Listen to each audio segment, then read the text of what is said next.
Some of the images in this story may not be suitable for everyone. This is how some Afghan men treat females. Images that purport to show a 14-year-old girl being flogged 39 times. She is alleged to have run away from a forced marriage in a remote village. The other sad part, I have to say, was the reaction of the people, the sensitivity of the people, the lack of sensitivity of the people.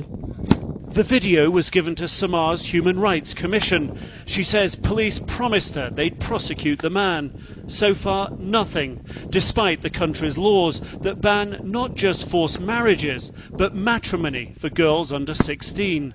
Many men, she says, including some government officials, just don't get it. They still think that the woman is the property of the men, and they should be treated the way they want. Samar was Afghanistan's first Minister for Women, but was pushed aside for being too outspoken. Little has changed since then. It's 8 years that we have new system in the country, a new government in the country. They should have been more proactive on these issues. But the central government has a lot of political issues to deal with, primarily making peace with the Taliban, and needs support from the conservative outer provinces. No one has an exact figure for exactly how many girls are forced into marriage. Estimates vary as high as 60% or more. And attitudes here are so ingrained that one government minister was recently reported as saying shelters like this one are an evil. Here they deal with the fallout of these everyday attitudes about women. Since January alone, we've had 115 cases of forced or underage marriages. Sukaini is typical of recent cases. 15 years old now, she was just 13 when a family forced her to marry her 45-year-old cousin. My husband shaved my head, threatened to kill me and drop my body in the well, she says, so I ran away. Sukaini is one of the lucky ones. The shelter is helping her get a divorce. She tells me she doesn't want to marry again, just get the education she never had. But even at this shelter in Kabul, not everyone can be helped.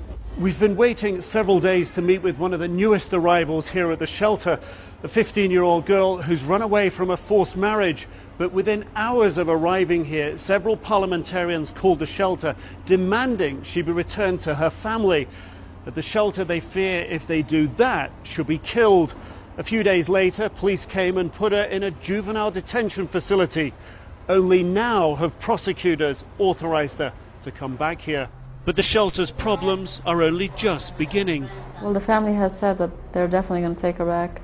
And even if that means that they're going to bring the whole province to Kabul to stage a demonstration in front of our doors, they'll do it.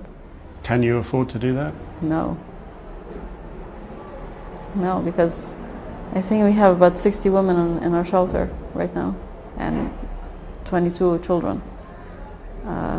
So it's not just her safety at risk, but I have all these other people to worry about as well. The shelter is powerless, no one to defend them. In the city, as in the countryside, she says, too many people prepared to sit back and do nothing, and that's all it takes. Nick Robertson, CNN, Kabul, Afghanistan.